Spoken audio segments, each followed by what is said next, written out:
Okay, hi, my name is Kaori.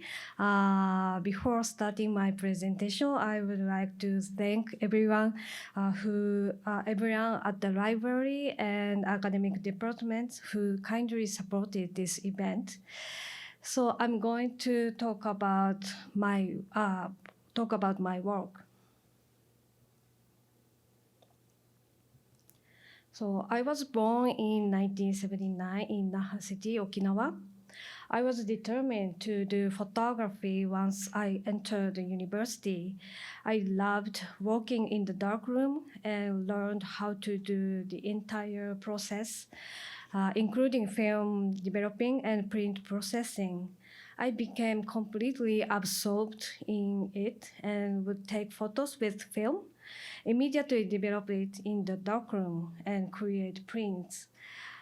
At the time, I mostly took black and white photos, and I would sometimes raise the sensitivity of the film by developing it in hot water, or would print by changing the grade of the paper, etc. So I was doing a lot of experimentation during both the photographing and darkroom.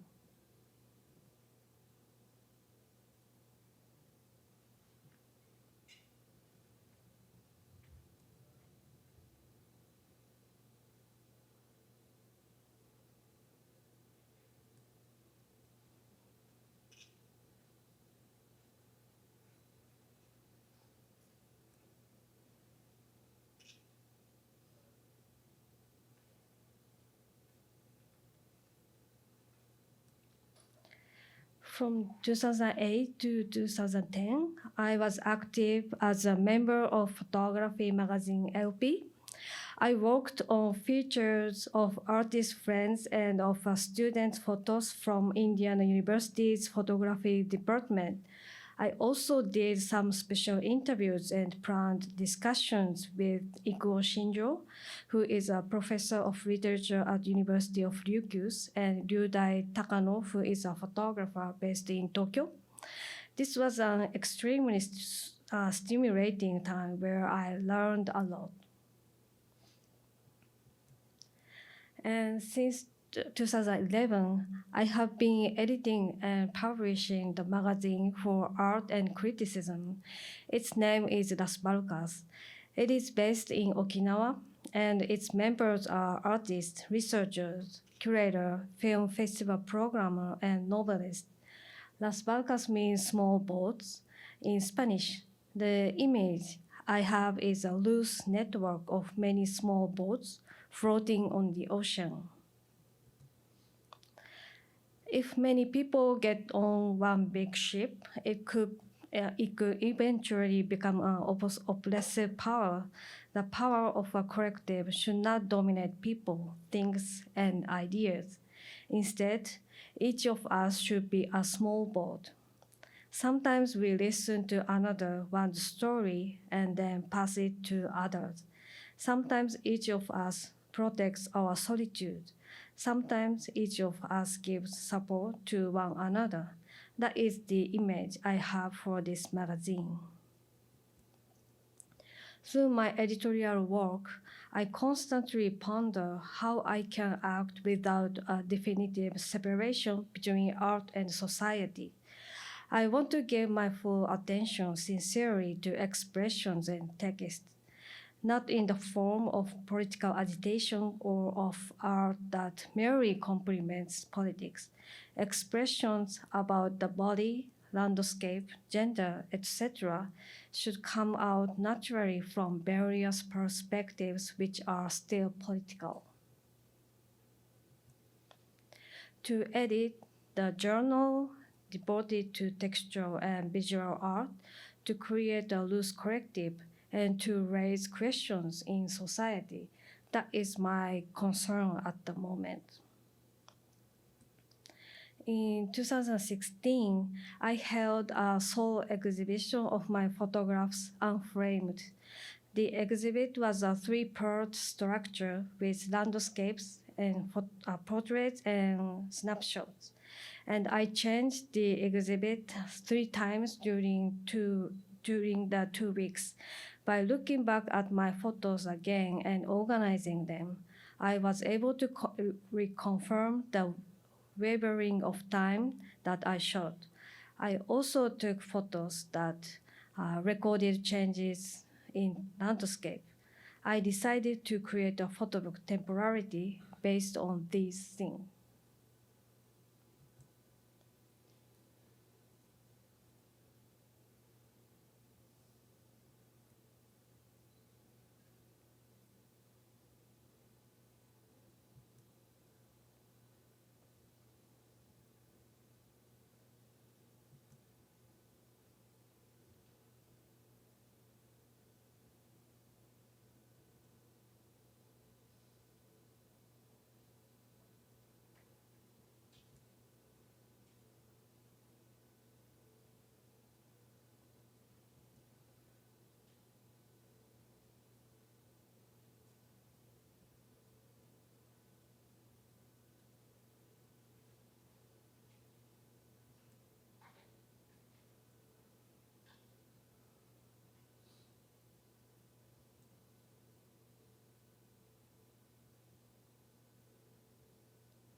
Taking photos of time is something that is an underlying concept of mine. I think new images can be seen when we unframe the frame of Okinawa. That is something I myself hope, and it's a task that I set for myself. In the 2016 exhibit, Unframed, I confirmed through my photographic images that time appeared by dissolving the frame of Okinawa. Temporality is the work that emerged from looking at photos of time, light, and landscape, and asking what has emerged from these photographs.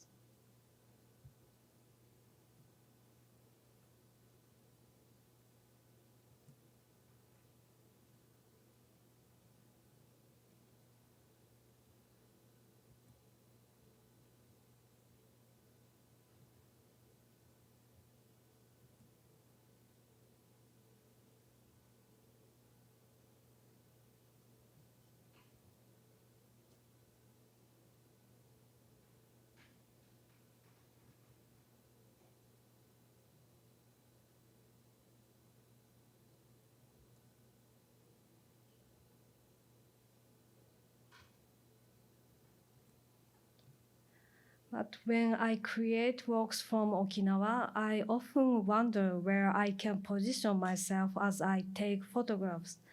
I am often asked what Okinawa is or what it meant to be from Okinawa, but I try to now talk about Okinawa as an exceptional space. Paradoxically, then I think very seriously about such questions. And I think these are very troublesome or tiresome questions. For example, when I introduce myself abroad and say that I am from Okinawa, people who do not know much about it ask what the climate there is like, what kind of history it has, or about current social conditions. But I wonder whether I have the right to talk about Okinawa, and I feel hesitant to explain. In actuality, however, everyone likely has the right to talk about Okinawa as long as they think very carefully and meticulously about the conceptual words that they use. One important thing for me as I continue my activities here is how to evade creating works that are bound by Okinawa as a frame or works that are seen through that frame. Of course, I cannot avoid the contexts of Okinawa, but when I view artworks that are produced in Okinawa, what I try to understand foremost are the work's own contents and forms. So I try to be analytical about such things and be sincerely receptive to the artist's own words. Then I chose my words carefully as I try to respond to them. Thank you for listening.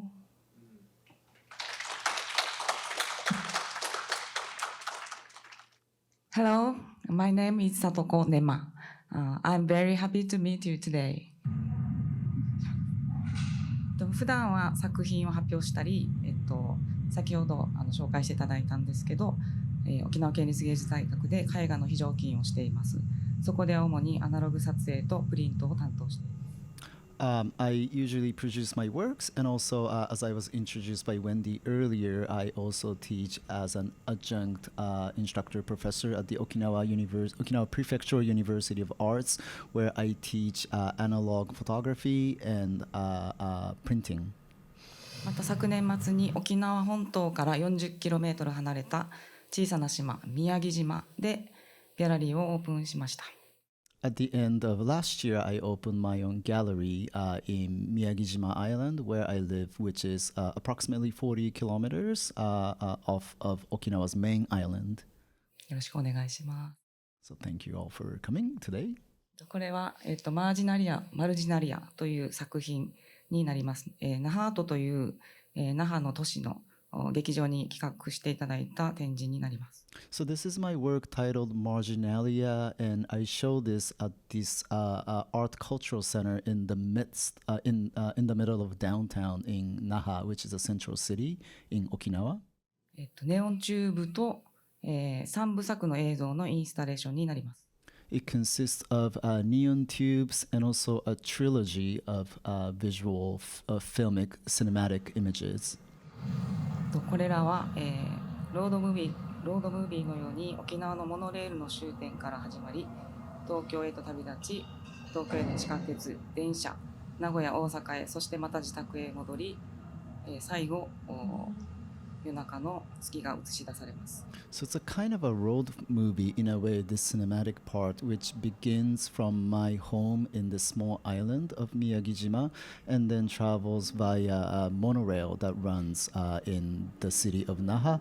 And then it travels to Tokyo, Nagoya, and Osaka, and then comes back to Okinawa with the image of the moon. 反射または移動ということも作品のキーワードの一つとしてあります。Reflection and movement could be some of the keywords described in this work.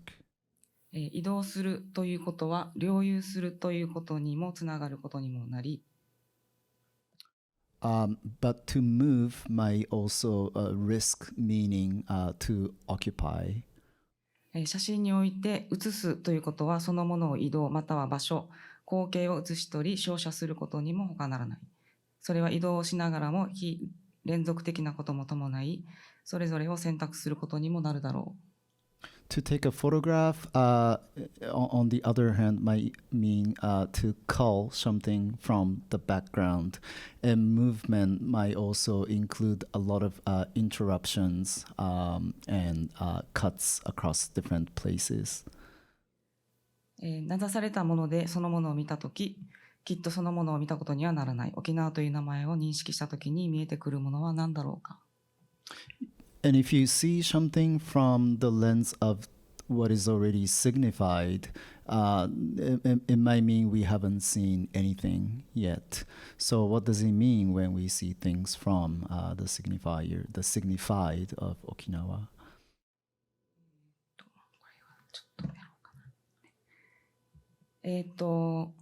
ここから、離れている島という展覧会のタイトルなんですけど、昨年末に宮城島でギャラリーをオープンした展示会のポスターになります。In this part, I want to talk about my recent exhibit titled A Distant Island, which I showed at this gallery that I just opened and I just talked about.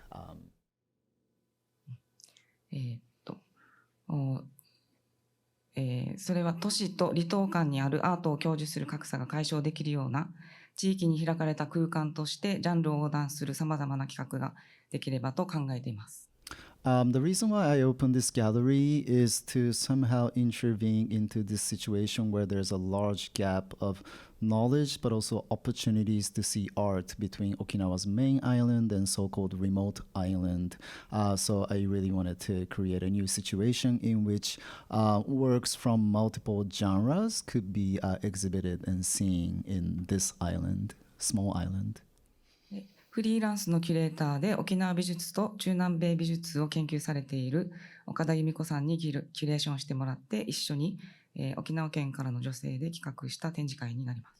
So this exhibit, Small Distant Island, was curated by my comrade and friend and independent curator, Yumiko Okada, who is not only knowledgeable about art in Okinawa, but also Latin American and Central American and also Caribbean art as well. And the exhibit took place thanks to the funding from Cultural Association in Okinawa. これが本島から離れた小さな宮城島になります。So on the map, you see Okinawa's main island in a center, and then sort of like an offshot of that is the island where I live, Miyagi-jima. この写真ではないんですけど、これは1961年から74年、1974年頃の、元東丸製陶工場という跡地に、建てられた、この後に建てられたものになります。And in the picture, you see this small sugar refinery factory that used to be there where I currently live. So this factory existed between 1961 and 1975. なので、そのギャラリーの名前はシュガーケンルームという名前をつけます。And that is why I named my gallery Sugarcane Room. で、こちらが先ほどの展示になります。And this is the exhibit, Distant Island, that I have been talking about. これが、私が制作した作品で、反響の島という一つの島を別々の角度から撮影した3作の連作になります。This is my work consisting of 3 photographs, and its title is sort of a reverberating island, island of reverberation. So it's different images of a same island from 3 different angles. はい、ここからまた少しずつ私が学生の時から何をやってたかっていうのをちょっと紹介してほしいということだったので、簡単にざっくりなんですけど紹介したいと思います。Now I would like to travel back the time, and because I was asked to talk a little bit more about my earlier works, including those that I made as a university student. これは学部の4年生の時に初めて個展を開催した記録です。日本画の技法で、銀箔を硫黄で焼き、時間をかけて変色させる方法で制作しています。So this is my first solo exhibit when I was an undergraduate senior student still, and I majored in Japanese painting actually. So I used the methodology of Japanese painting where I burned silver leaf with sulfur. 焼くということは燃やす、燃焼させるということではなく、硫黄、無糖発布なので硫黄による銀の変化のことを言います。So when I say burn, it doesn't mean incinerating things, but to create change in this leaf of silver through the mediation of sulfur. 銀は金や青に変化したりするのですが、それらは空気を遮断してその時を止めます。変化する時間とどのタイミングで空気を遮断するかで作品が決定されていきます。Silver has a capacity to turn into blue and gold within time. So what matters to me is when to stop this, not metamorphosis, but transformation of color within time.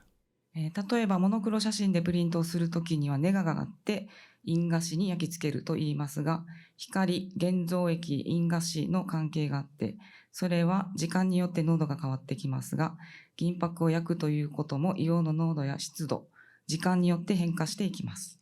So when you print a photograph, there's obviously a light developer, fixer, and whatnot. But when I do this somewhat similar process with silver leaf, then there's sulfur. 銀箔の色の変化は、はじめに銀から金色に、次に赤や青、そして黒になり、最後には灰のように崩れていくイメージがあります。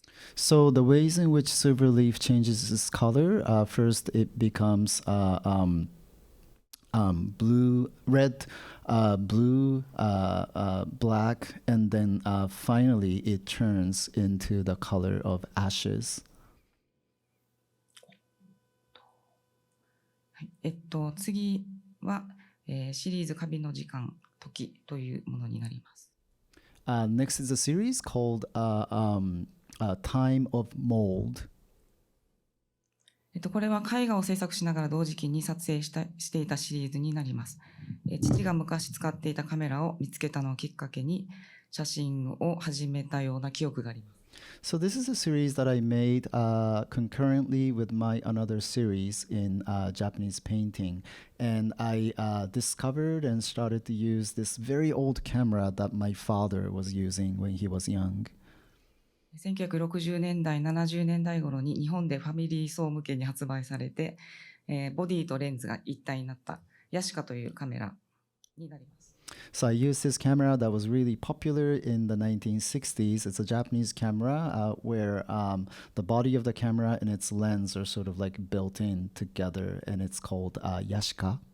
このシリーズはポジフィルムで撮影されて、スライドで1枚ごとにガシャガシャっていう音を立てるような形の作品になっています。So I use positive films for this series, and when I showed it, each film or photograph slides by as if they were put into a slide projector with this clicking sound. 何年も使われなかったレンズにはカビや汚れが入り込み、撮影すると風景がかすれ、カビが映り込んでいます。Because it's a really old camera, each time I presses the button, it also captures the traces of mold and smudges that are left on the lens. So they filter through into the landscape that I shot. これの2007年に制作した時のメモが残っているので、それを少しだけ読みます。So I want to read a little bit from this memo that I wrote in 2007 when I was working on this series, Time of Mold. カビの時、1960年、父はヤシカというカメラを手に入れた。ヤシカのレンズは家族の歴史を映した。So Time of Mold in 1960, my father held in his hand this Yashika camera, and this camera photographed the history of a family. それは父や母が見た家族の光景そのものだった。And this camera took the images of sort of a scenography of the family, which my father and mother saw. 父がヤシカを手に入れた時と同じ年になった頃、私はヤシカのカメラに出会った。So I encountered this camera that my father owned at the age when my father also obtained this camera. レンズには無数のカビが増殖していた。Numerous molds proliferated on the camera lens by then. カビたちの時間、父までの距離。Time of mold, distance to the father. 次は、写真で初めて写真集を作った、印画紙で作った世界で一つの写真集を初めて大学院生の修了の制作として発表した作品です。When I was about to finish graduate school, I published just a single issue photo book. 父の故郷が沖縄本島から離れた宮古島なんですが、私は時々遊びにやっぱり行っていたので、私の原風景ということなのかなと思います。So my father is from Miyakojima Island, which is south of Okinawa's main island. So as I was growing up, I frequently visited this island, and I began to take photographs there. その時に2週間撮影しに行った時に、初めて出会ったんですけど、これが父が、育った場所だったということで撮影した風景です。So because I frequently visited the island, Miyakojima sort of like started to signify to me something like my primal scene. And one time I spent 2 weeks to take these photographs, and this particular image is the house where my father once lived. .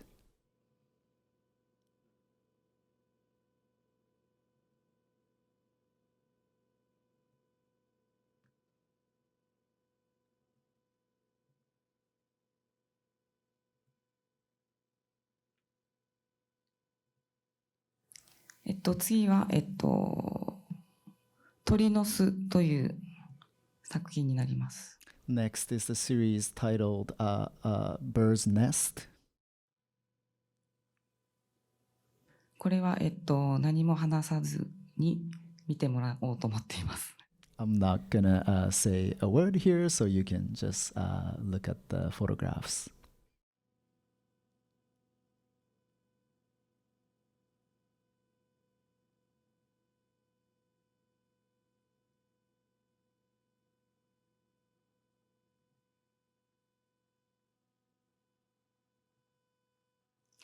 次は、パラダイムという作品になります。これは、SME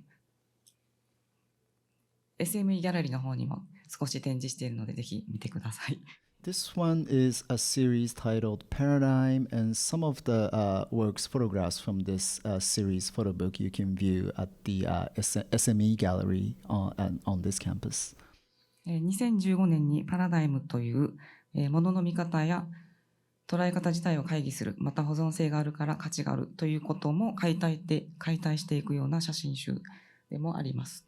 So this one is actually a photo book from 2015, and as it's titled Paradigm, through this photo book, I wanted to sort of question how we view and comprehend things. So paradigm. And also sort of like our way of thinking, whereby we give values to things that can be preserved. How can we question that way of thinking where value is equated with something that is preserved over time? そして実際にページをめくるごとに解体されていく形態に制作されています。So the book is designed in such a way that the pages come off, or pages are torn off, and then they come apart. So there's an intentional design whereby the book sort of like not destroys but deforms and then comes into pieces. また背表紙がなく、どこからめくるのかわからないようになっています。And the book does not have a spine, so one does not know where to begin viewing when one has this book. 例えば背表紙がないということは本棚に並べにくい、見えにくい状態が生まれてくる。そういう意味では現在の制度とか効率化に終焉されないような、または瞬きする暗闇を感じるようにフレームから逃れ変容していくようなイメージもあります。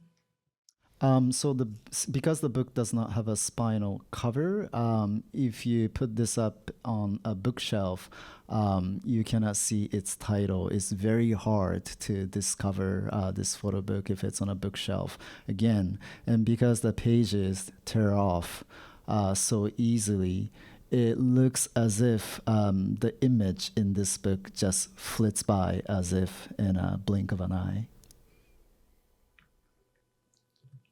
次は、シミラークルという作品も SME ギャラリーの方で、スライドショーをしていますので、ぜひ見てください。And this one is from the next series titled Simulacra.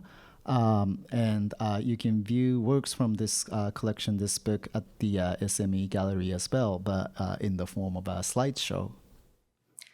まず、この写真集を開けると銀のページが現れ、写真集を見る自分自身が反射され投影されます。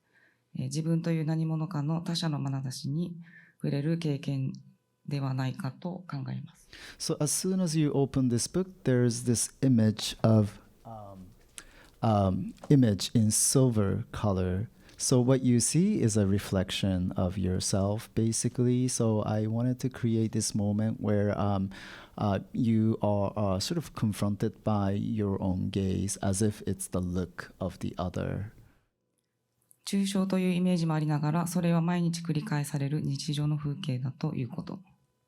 So it is something very abstract, while at the same time, it's also the landscapes that one encounters in one's everyday life. タイトルはいろいろな意味に解釈できるようなイメージと母語に対する疑いもあります。So the title Simulacra perhaps contains images that are open to multiple interpretation, but also it could signify sort of like skepticism towards one's own mother tongue. 見るという行為は常に何者かに規定していくような暴力性も存在するのかもしれません。To see perhaps frequently implies a kind of violence in terms of determination, determining things. 最後の作品になりますが、シミラークルとパラダイムという2つの作品を一つのインスタレーションとして発表した作品になります。So this is the last work that I would like to introduce today, and this is sort of a combination or overlap between these two photo books, Paradigm, the first one, and the Simulacra, the second one. シミラークルの2つの重なったスライドの光が軌道に乗った惑星のように点在するパラダイムに反射し、投影されて姿を現すようなインスタレーションになっています。So there are two overlapping images from the series photo book Simulacra that are projected on top of various images taken from the first collection, Paradigm. And these images from the first collection seem to be scattered around and mobile as if they are different planets on different trajectories.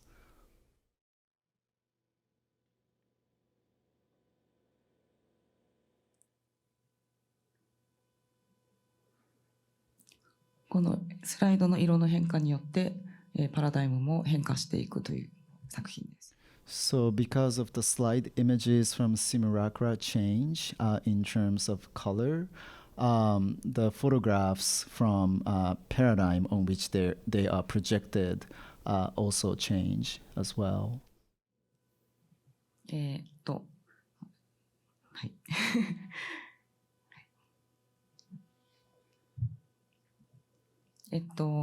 最後まとめにSo I'm gonna sum up. これは図書館の方で最新の作品なので、また中曽根さんと私の作品があるのでぜひ見てください。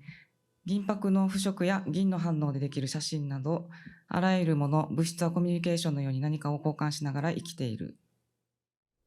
So transformation of silver leaf as well as transformation of saline elements in photograph. So all things live by communicating and exchanging some of their elements. 社会にさらされながら生きづらさを感じながら生き延びるということ。To live on while being exposed to society and registering some sort of difficulty in life. 関係性の中で失っていくものを取り戻していくような連続写真の合間にできる隙間に存在する領域を奪わないようにという願いでもあるかもしれません。So it is a little bit akin to some sort of hope where we could regain something which we lose necessarily within relations, or to recognize that which exists only between continuous frames of photography. 名称を与えイメージを作り出してきたのが私たちであるならば、名称を剥奪しイメージを解放することも可能なのかもしれない。If it is us who have given names to things and have produced images, maybe it is also us as well who can deprive those names from things to liberate images. 移動して展示をすることは私自身を柔軟に生きることを示唆してくれる。To exhibit while I travel implies that one can live flexibly as I try to do at this moment. 重要なことは制限やルールがある中でどのようにそこから浸透し拡充し空間を自由につかみ取ることができるかという挑戦なのではと考えるようになります。So I have begun to think that what matters is that despite all the rules and regulations, it might be possible to sort of like think about and practice a certain symbiosis and extension through which we can more freely grasp space. 今回はサンディエゴの大学のウェンディさん、トロント大学のサブリナさん、で井上真由美さん、中曽根香織さんとミーティングを重ねて、それぞれの都市を考え、壁のサイズ、素材、空間のイメージ、建物のイメージ、一つ一つをクリアしながらここにたどり着くことができました。So for this particular meeting and exhibit, we have been having a series of meetings with Wendy at UC San Diego and also Sabrina at University of Toronto, where we are visiting in a few days, as well as Kaori and Mayumo, particularly about the sizes and materials of the walls, the images of the spaces we have yet to visit, the images of buildings, these materialities, so to speak, one by one, and we have finally arrived here. このような違う場所にいる他者とその思いを共有し合うこの経験もきっとリビングアダワイズという生き方を考える過程なのではないかと感じるようになりました。So I've come to think that to exchange thoughts and experiences with these people in a different place, distant place where I have never been before, seems to be a kind of a process of living otherwise.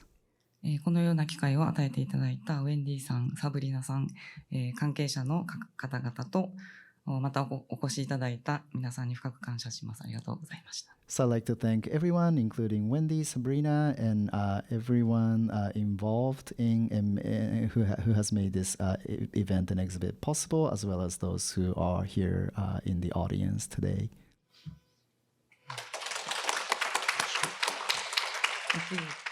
I'm not an artist in any way. I'm a scholar primarily of literature, comparative literature, now based in Tokyo, but previously I worked in Okinawa at this national university in Okinawa for about 4 years. And my specialties, if there are, would be post-colonial studies and literature. So and a little bit of aesthetic theory. So I thought what I can bring to this gathering is not to sort of like give a comment or a summation of their works in a way, but talk a little bit more coming from my scholarship that tends to go to a kind of abstract, sometimes surrealist, definitely politically leftist, but usually in a kind of contentious relationship with the more mainstream, what you might call an anti-colonial nationalist discourse and political movement in Okinawa. So you might say a kind of a bit more avant-garde, experimental current of art that's kind of sympathetically, critically aligned to, but also sometimes against more mainstream activist formation in Okinawa. So, and I also wanted to use this keyword coming from Sabrina, University of Toronto, Living Otherwise. Subtitle is The Imperial Mode of Aesthetics. I think one specific moment in the post-war history of Okinawa in relation to U.S. military occupation is the peasants' land expropriation, sort of between 1953 and 56 to build a few very large U.S. bases, Marines bases, and university students stood against that quite courageously, actually, because the university itself was kind of mainly founded by U.S. military government, USCA. And one central site of resistance was this university literary magazine called University of the Ryukyu's literature. And it was really courageous because as soon as these student writers and poets wrote their works and published them in this student publication, they were immediately translated into English, surveyed, scrutinized, and some of these students were expelled from the university in 1956. So Arakawa Akira is one such poet at this time. I think he was born in sort of around 1932, so he was very young. And he wrote this poem, a long poem called An Orphan's Song. So I'm just gonna read a little bit from this. In translation. So just an excerpt. So once the sky of this island was deep, so was the sea of this island. But yes, not only were the sky and the sea deep, so was the green of the mountain, so was the heart of the people. And now, where has the beautiful language of this island gone? The rising of the sea tide, an explosion that begins with it, the flow of morning mist, a gun smoke that begins with it. Skipping a lot of pages. Women, stop being hypocrites. Children, stop being blind. Men, stop being an authority. We must harmonize our song with people's message, which surges forth and covers the entire land.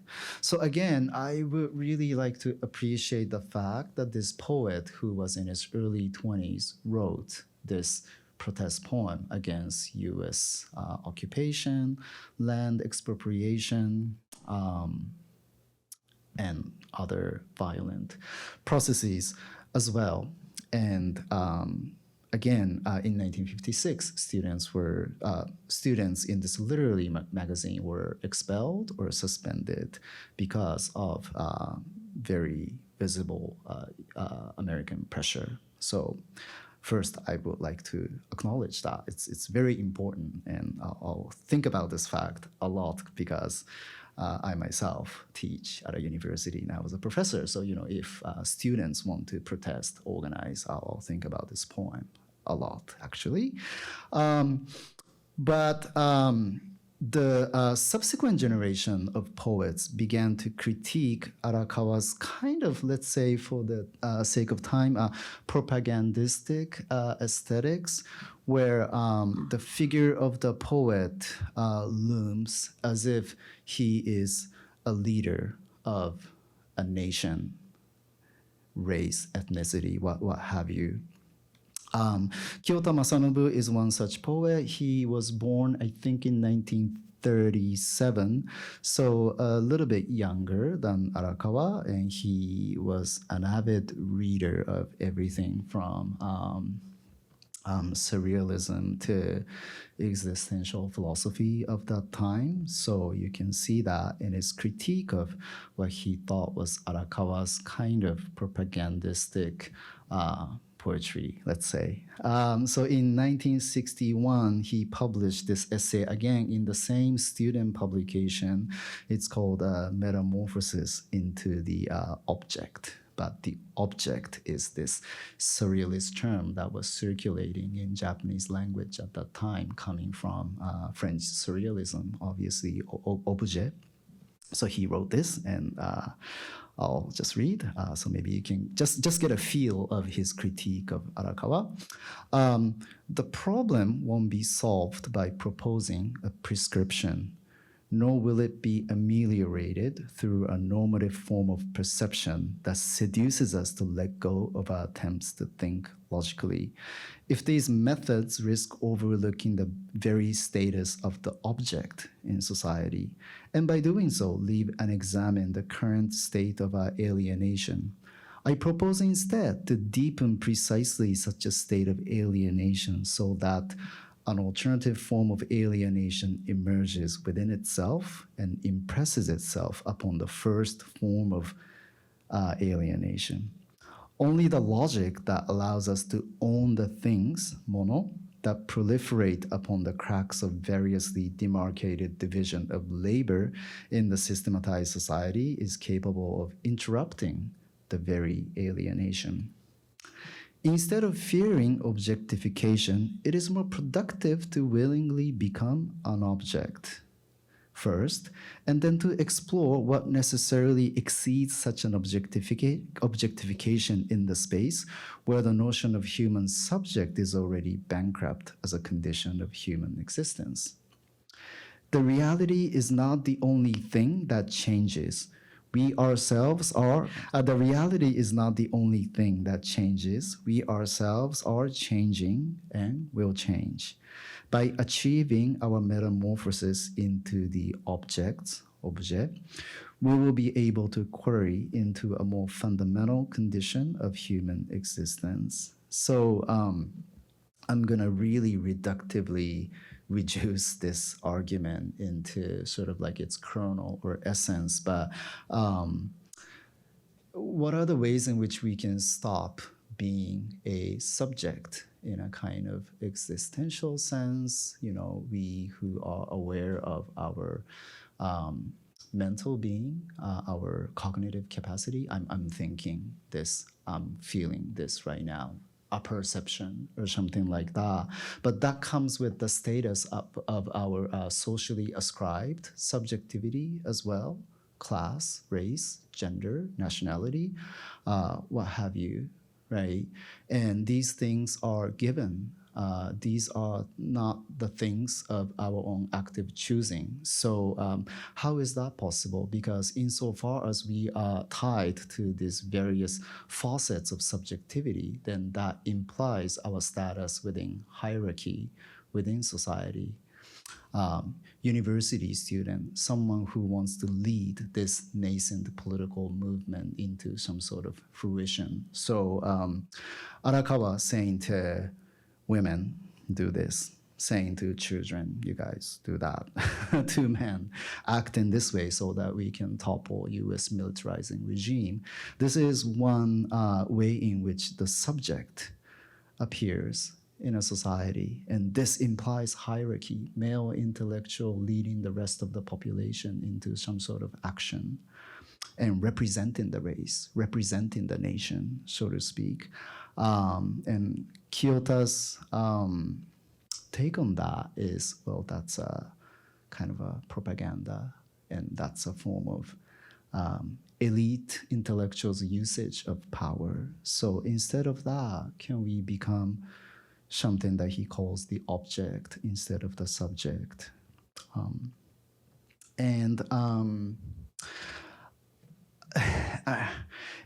I feel like this type of argument bears much resonance with what we used to have in post-colonial studies, a sort of like a critique of anti-colonial nationalism, but of course from a perspective of critique of colonialism. And precisely Edward Said, in his 1993 Culture and Imperialism, tries to critique anti-colonial nationalism and its pitfalls for the sake of a kind of a better form, more viable form of anti-colonial aesthetics and politics. And I think this type of argument is familiar to many people, but I'm just gonna repeat it. So he first cites Partha Chatterjee to say this. Chatterjee shows that successful anti-imperialist nationalism has a history of evasion and avoidance, and that nationalism can become a panacea for not dealing with economic disparities within the nation, social injustice, and the capture of the newly independent state by a nationalist elite. There is also, however, a consistent intellectual trend within the nationalist consensus that is vitally critical, that refuses the short-term blandishments of separatist and triumphalist slogans in favor of the larger, more generous human realities of community among cultures, peoples, and societies. This community is the real human liberation portended by the resistance to imperialism. So I find it very interesting that he's almost like saying within this thing that we call anti-colonial nationalism, within that, there's something else. So, in a sense, anti-colonial nationalist formation in colonial space, like Okinawa, has a possibility, but it has a possibility as a critique. It has a possibility as a sort of an internal sympathetic critique of more mainstream ways of thinking. That is anti-colonial nationalism, where it is really easy to produce its own elite who represents the rest of the nation to the outside. So not only in Okinawa but elsewhere as well, these intellectuals who initially start off as elite intellectuals critical of colonialism usually have relations of collusion with imperial elites outside, or those who work for international organizations like IMF, World Bank, what have you. So I hear that sort of argument inside here, which I think is quite similar to Kiyota Masanobu's critique of the earlier generation of intellectuals in Okinawa, like Arakawa. Okay, one more concept, I'm sorry. And when Kiyota says it's better, more fruitful to explore our way of being as the object, it sort of also sounds like Foucault thinking about how we may exit the situation in which being a subject already implies it's an effect of power. It doesn't pre-exist the working of power. And Foucault in Discipline and Punish says something like this. So I'll just read again, sorry. Discipline produces subjected and practiced bodies, docile bodies. Discipline increases the forces of the body in economic terms of utility and diminishes these same forces in political terms of obedience. In short, it dissociates power, pouvoir, from the body on the one hand. It turns it into an aptitude, a capacity which it seeks to increase. On the other hand, it reverses the course of the energy, the power, puissance, that might result from it and turns it into a relation of strict subjection. If economic exploitation separates the force and the product of labor, let us say that disciplinary coercion establishes in the body a constricting link between an increased aptitude and increased domination. So being a subject, including racial national subject like Okinawan, for example, is possible only within the kind of an international economy of multiple nation states in which one is interpolated as the national subject. And there's Okinawan elite, there's Okinawan working class, there are non-Okinawan migrant working class people who are constantly surveyed, and there are also American military personnel. So all of these social subjects have to work within a kind of prescribed modality of differential labor in order to be given their space of living in the kind of spatial zones within the island.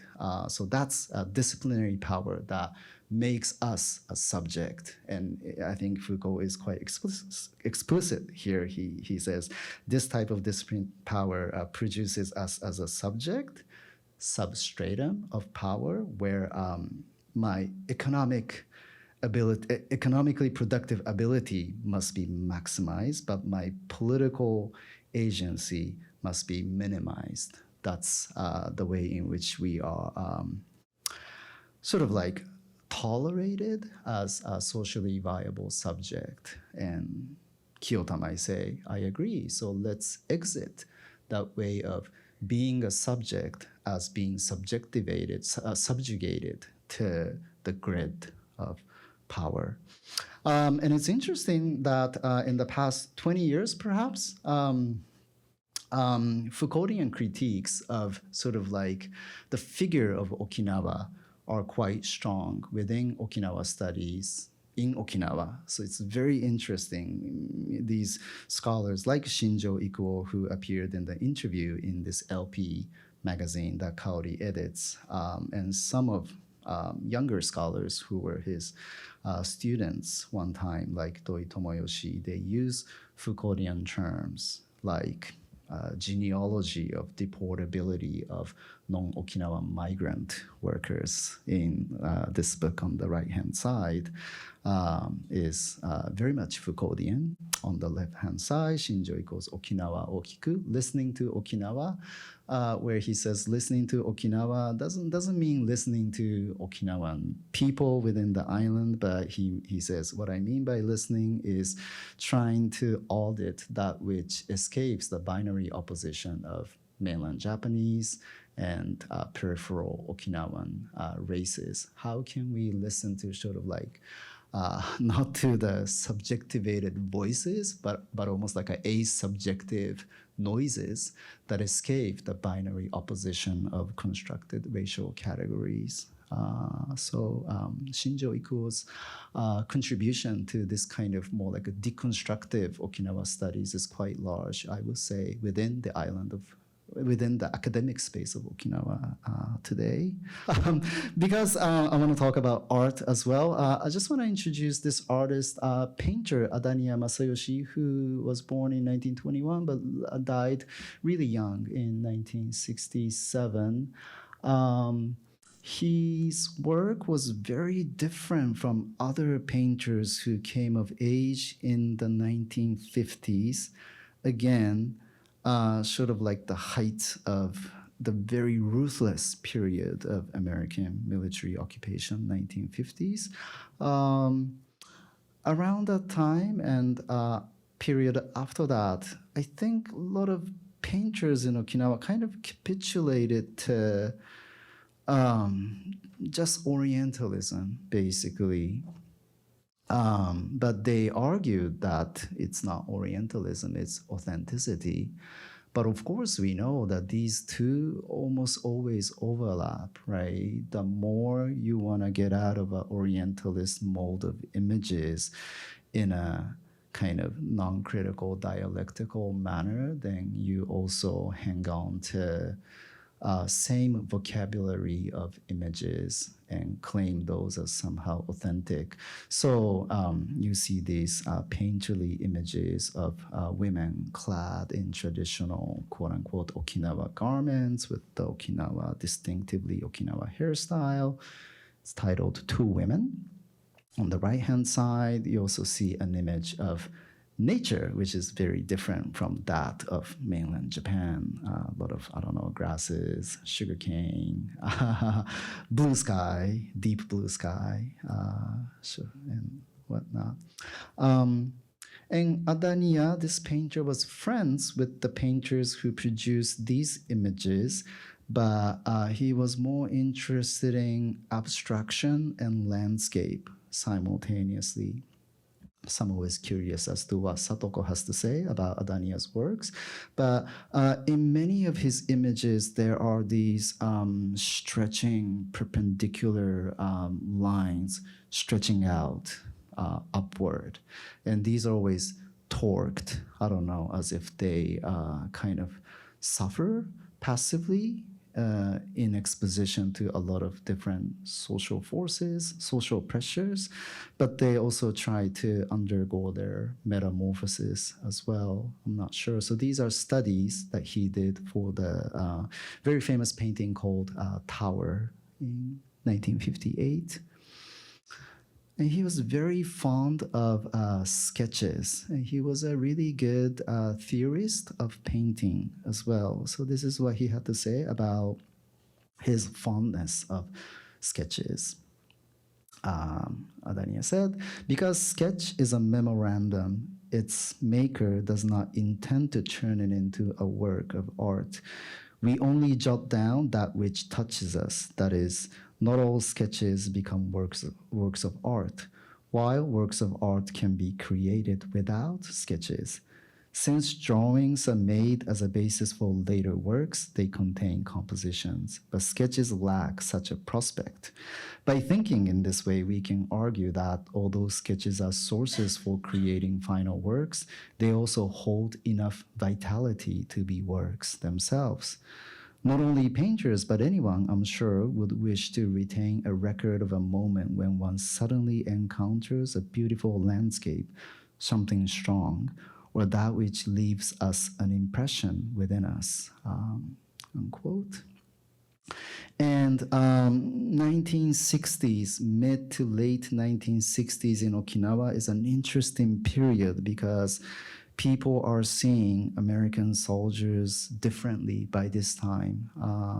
American soldiers in the form of corpses, being vulnerable, and registering the effect of racially segregated space between Caucasian soldiers and Black soldiers in the central part of Okinawa. So a lot of images of American soldiers in the mid to late 60s register that kind of vulnerability as opposed to this really ruthless, violent soldiers in the 50s. So Adania had this series of sketches, I might say, or studies of an American soldier in the midst of the Vietnam War. So this, I think, is the first one. American flag or something is still visible, helmet, rifle, radio, and all these things. And it undergoes a first process of abstraction, like that. And it becomes something like that, more impersonal. I don't know what name one should give to this body in terms of race, nationality, maybe even occupation.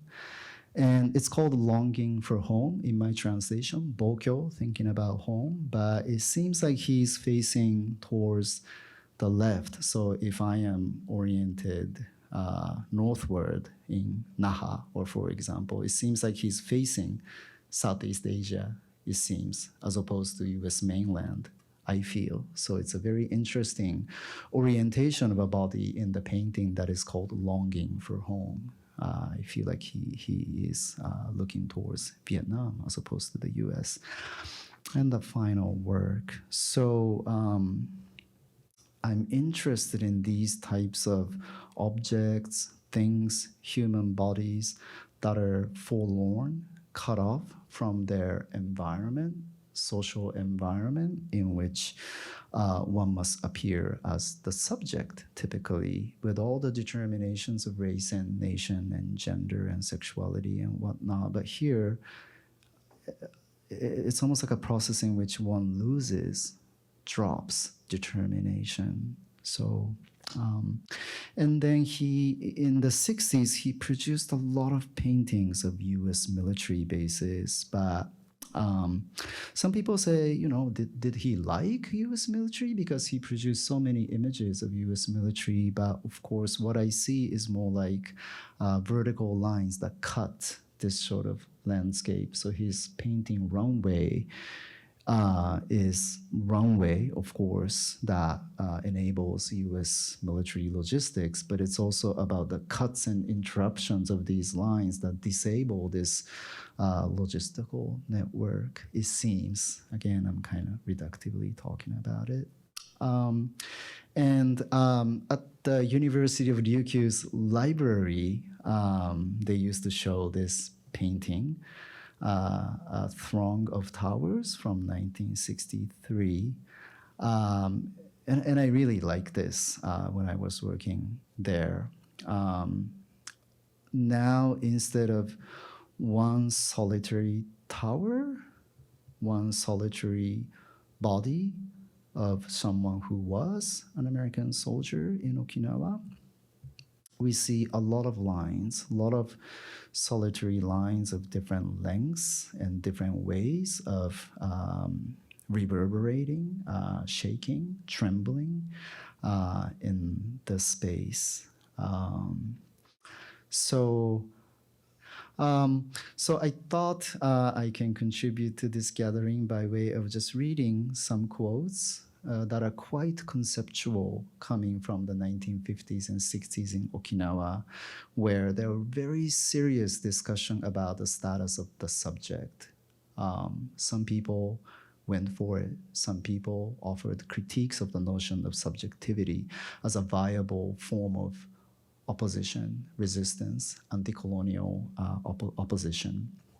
And some painters produce images of something that is very singular and forlorn, as opposed to particular and nameable and specifiable. So I just want to end with some questions. First one is, how might we conceptualize living otherwise as plural orientations, not to prefixed identities as such, but to something like singularities in articulation? That's my question, number one. Second, how do such singularities necessitate practices of fugitivity from the imperial distribution of hierarchically differential subjects as the condition of possibility for their emergence? Next, how is the anti-imperial nature of this ensemble or assemblage, one that Kyoto tries to encapsulate in his notion of commune of the objects, and the painter Adania in his painting of a throng of towers? Last, those working in the 1960s were cognizant of the constitutively deterritorializing aspect of this aesthetics and its politics. So in the midst of the Vietnam War, these people really thinking about something like fugitive type of transnationality, not the kind of solidarity among prefixed subjects, but by forging a solidarity, their subjectivities change. And maybe they're not even subjects anymore in some moments. Of course, that's a very challenging project. So in terms of that, they're very radical. It's a very radical critique of subjectivity-based politics in Okinawa at that time. But of course, these are all male intellectuals and male artists, very heteronormative, very male-centric. So the question, obviously, perhaps at this moment is, but what about its constitutively non-heteronormative aspect of gender and sexuality politics, if we want to think about living otherwise as a concept and practice of a kind of a viable de-imperial and anti-imperial practice of politics of aesthetics? Sorry, I was all over the place, but that's what I wanted to say. Thank you so much.